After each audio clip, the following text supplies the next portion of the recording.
Good morning. Good morning.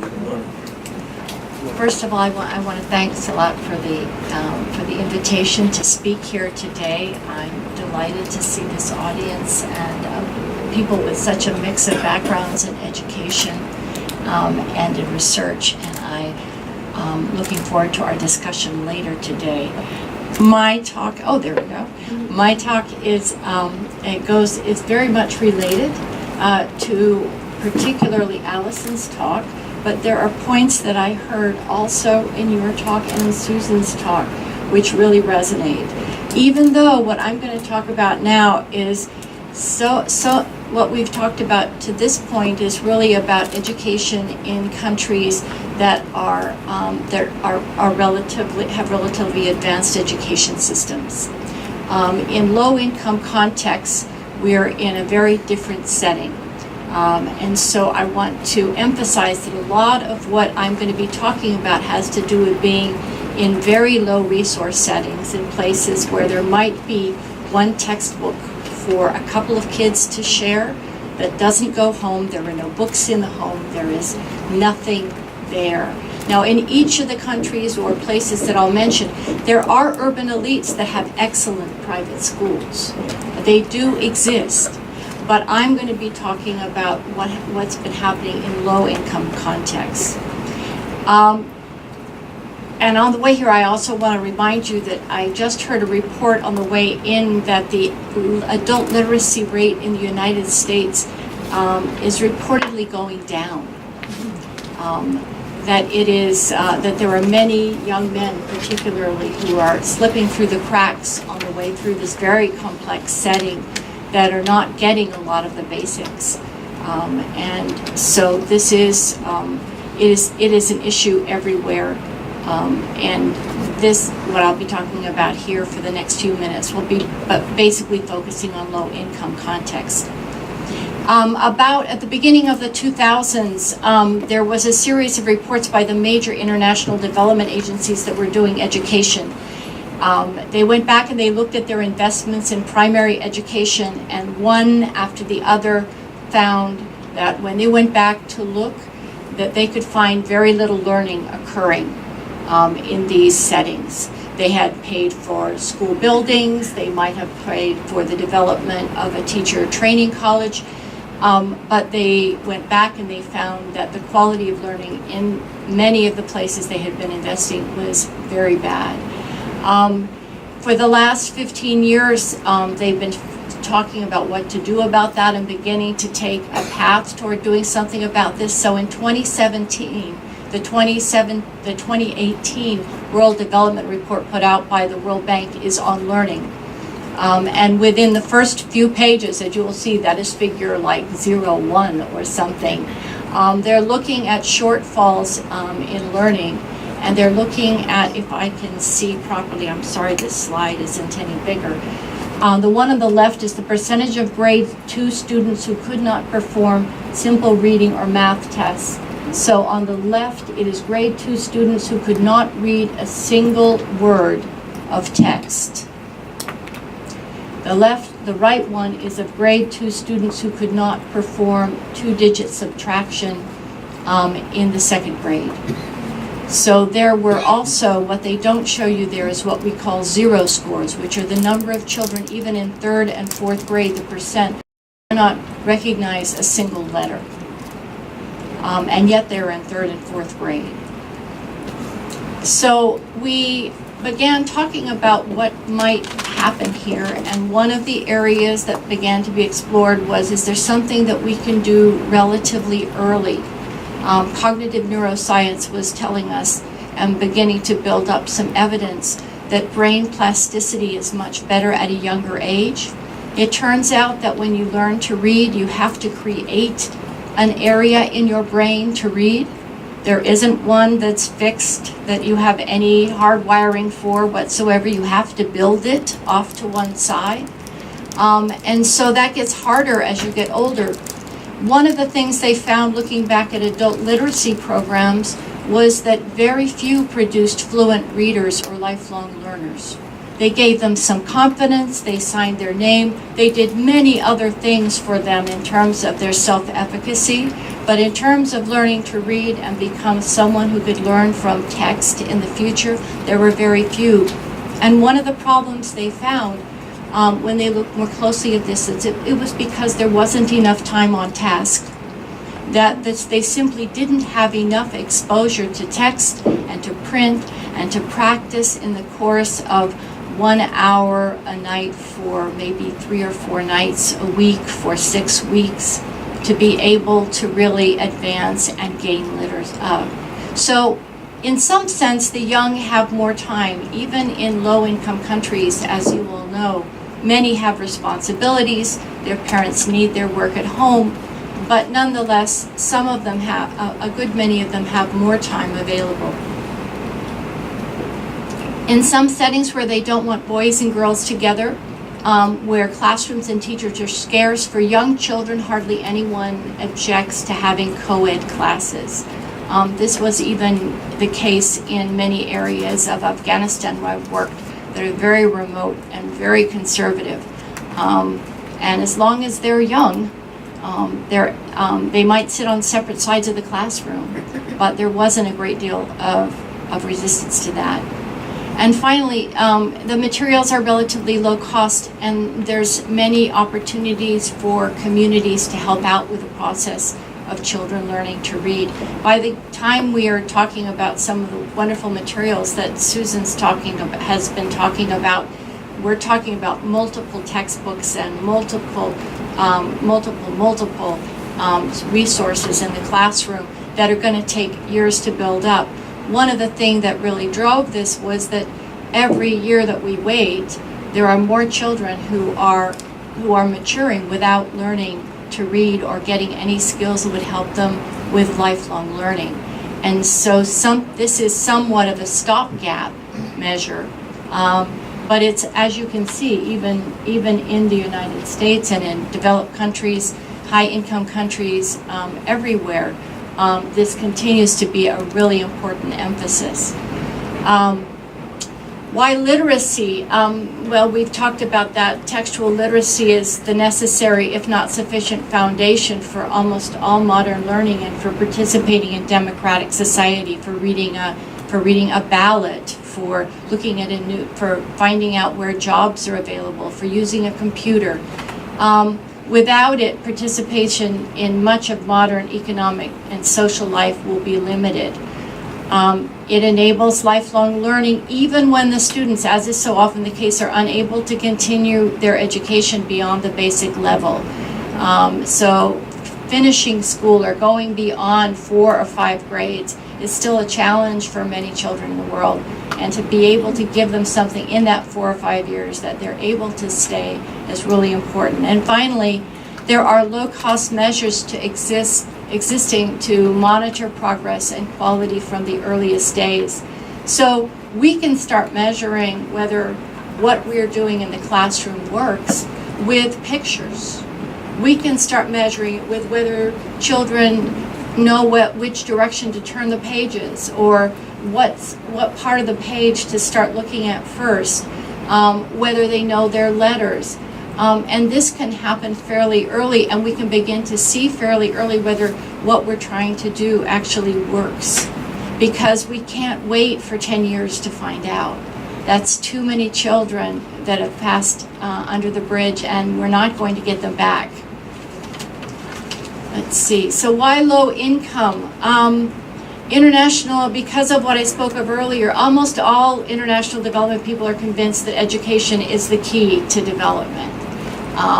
Some of us question development, some of us question a lot of it, but it is almost impossible for people to think about beginning to make progress and improvements in life without education.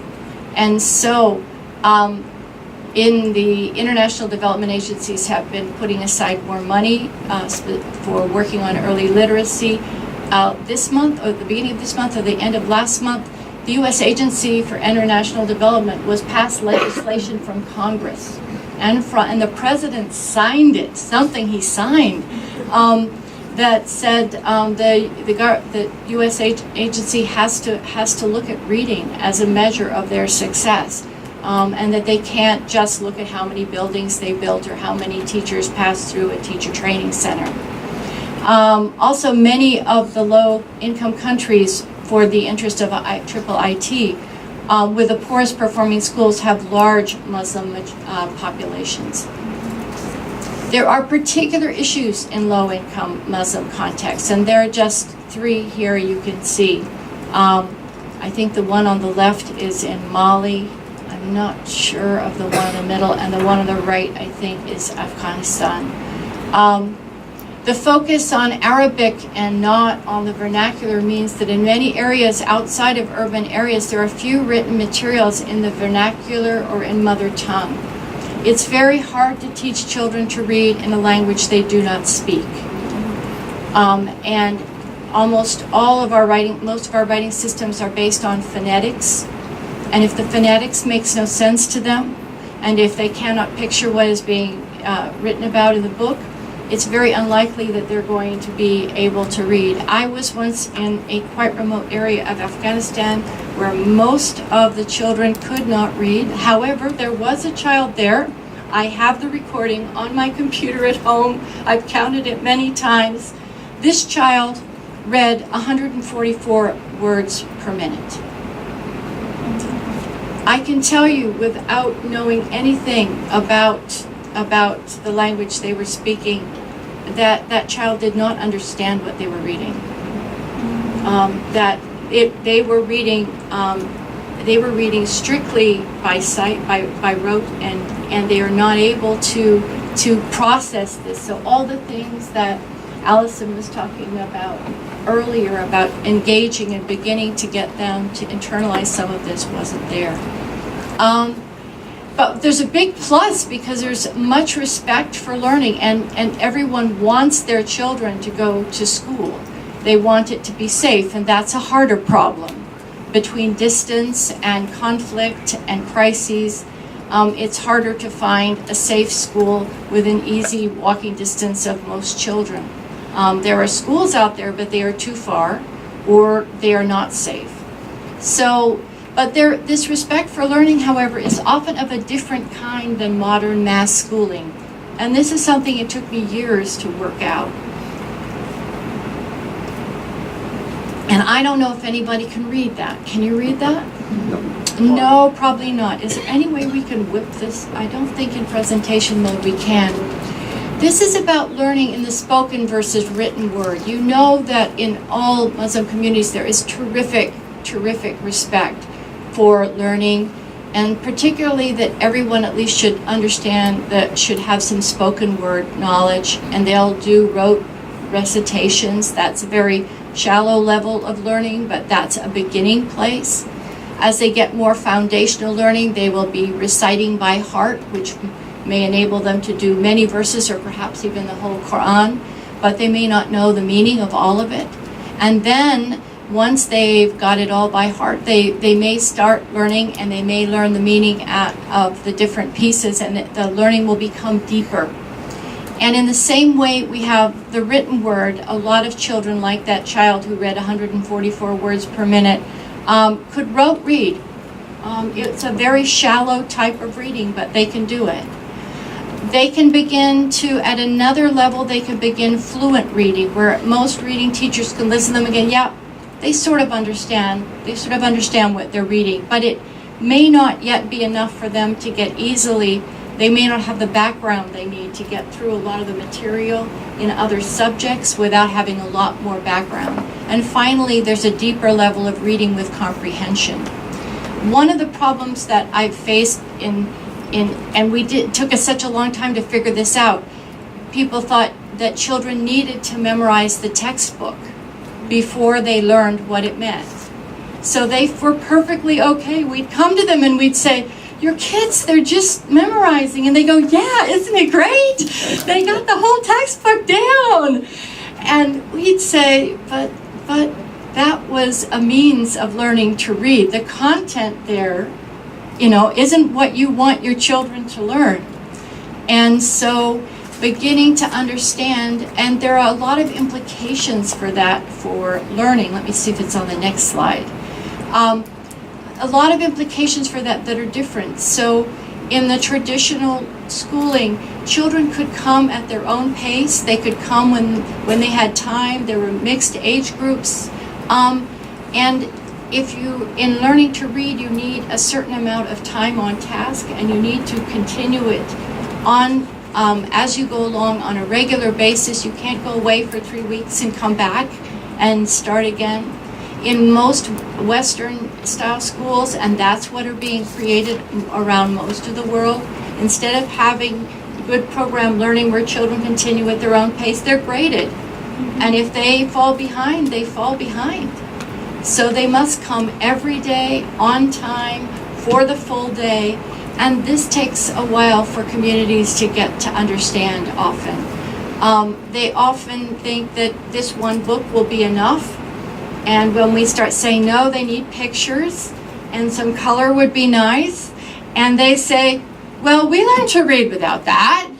And you say, yes, but only a small number of people learn to read that way. And nowadays we want all the children to learn to read, and we have to engage them here at the school. They're not going to get help at home. So what is being done at the school level? They've been trying to come up with some very simple ways to start thinking about this. This is simplifying rocket science, right? But if we don't simplify it, we can't begin to do it in very basic settings. So better techniques and support for teaching. There are more texts, we call these the 5 T's, more texts in the hands of students, more time devoted to teaching, more testing, and that's something we have to be careful about. But without the testing, we can't wait till the end of the year to find out they aren't learning. And finally, teaching children in the mother tongue. And at the community level, particularly in many of these, in many communities that really value learning, but are more familiar with traditional spoken word types of learning, there needs to be a lot of community mobilization, a lot of talk. The idea that children need to be talked to, that they need to build their vocabulary at home, that often, if this doesn't happen, many children may arrive at school only understanding 1 or 2 adults and only answering back in 1 or 2 words. And their vocabulary doesn't support the reading that they're going to start doing and the language. So all of this requires a lot of work at the community level. So what remains to be done at the policy level is understanding that one size doesn't fit all. And there's a tendency to want to go out there and particularly when you've got a big job to do, to go in and say, well, this worked over here in Mali, let's go try that in Egypt. Or to say this worked in urban areas, or this worked in the mountainous areas with this group of people, but they've organized their lives a completely different way. If we want those kids to come to school on time every day for the full day, we're going to have to organize it a little differently. This is really hard for most governments to work with, and it's the governments that's usually expanding the school system. One size doesn't fit all. You need sort of this to try a model and see, are the kids showing up? Is it working? And come back, not at the end of 6 years, but at the end of 3 months, and say, are they progressing? Is this working? If it's not working, what do we need to do? And try this iterative adaptation.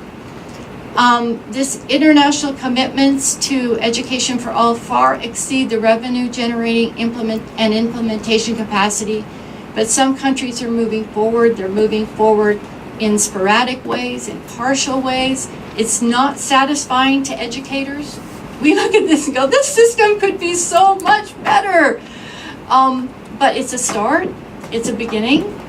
And so we have had some fairly successful ones done by government, done by non-government organizations, done in various places. And this is, I think, my last slide, so I want to give one example, that isn't in here. And I want to talk about Bangladesh, where they started an early literacy program back, I think, in the mid-2000s. And until then, they had not been very satisfied with the learning level of the children. And they started doing many of the things that Allison was talking about. And they had people that had been working in these schools for 30 years. And they came to these schools and they were dumbfounded. They said, we didn't know kids could talk like that. Those kids are writing stories. They're only 7 years old. How could they do that? They said, these kids are actually writing, and look, they're following and they're engaged, so we're really trying to work on this everywhere else when no matter how much we can only do so much singing and dancing. So they were really, and in Mali, the same thing happened. The teachers were just blown away when they saw what the children could actually do. And so I would, this is a very different talk than the others. It's about a different context. And I assume they'll be circulating these PowerPoints. And so I assume you can get notes from here, and also a few pieces here that have, that some of them more easy to read than others. Thank you.